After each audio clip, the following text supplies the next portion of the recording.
আসসালামু আলাইকুম ডাক্তার সাহেব, কেমন আছেন? ওয়ালাইকুম সালাম। ভালো আছি। তো আপনি কেন আসছেন আমার কাছে? দীর্ঘদিন পর আপনার সাথে দেখা, বলেন কি সমস্যা নিয়ে আসছেন? হ্যাঁ ডাক্তার সাহেব, আসলাম। আমার একটি বাচ্চা হবে তো অল্প দিনেই।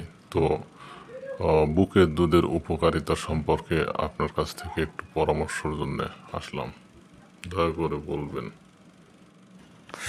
সুন্দর কোশ্চেন করেছেন, আপনাকে অসংখ্য ধন্যবাদ।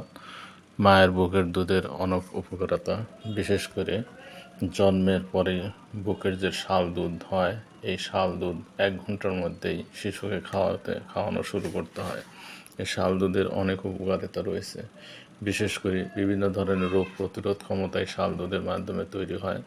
রাতকানা রোগ প্রতিরোধ করতে এই শাল দুধ তৈরি হয়। শাল দুধের মধ্যে রয়েছে বিভিন্ন প্রকারের ভিটামিন, রয়েছে মিনারেল, এছাড়াও রয়েছে অ্যান্টিবডি, যা একটি শিশুকে সুস্থ করতে, অতি দ্রুত সুস্থ রাখতে সহায়তা করে। সুতরাং জন্মের পরপরই অবশ্যই শাল দুধ খাওয়াবেন। আরও কিছু বলার যদি থাকে দুধ সম্পর্কে তাহলে বলবেন। 6 মাস পর্যন্ত শুধু বুকের দুধই খাওয়াবেন, অন্য কোনো কিছুই না। এমনকি 1 ফোঁটা পানি পর্যন্ত খাওয়ানোর প্রয়োজন হবে না, কারণ বুকের দুধের যে পরিমাণ ভিটামিন মিনারেল রয়েছে তা একটা শিশুর জন্য যথেষ্ট। 6 মাস পার হওয়ার সাথে সাথে বুকের দুধের পাশাপাশি পারিবারিক খাবার ও বাড়তি খাবার খাওয়াবেন। তাহলে যতটুকু ঘাটতি থাকবে দুধের বিকল্প হিসেবে পারিবারিক খাদ্যে সেটা পূর্ণ হয়ে যাবে। আর দুধ নিয়মিত খাওয়াবেন।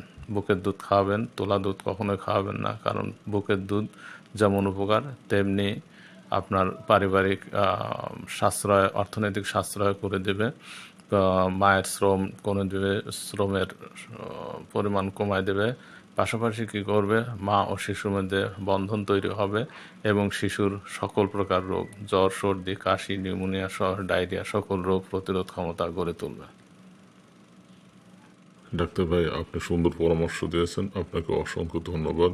পরে যদি কোনো সমস্যা হয় আপনার সাথে দেখা করব। ভালো থাকেন, বিদায়। ভালো থাকবেন, আবার আসবেন।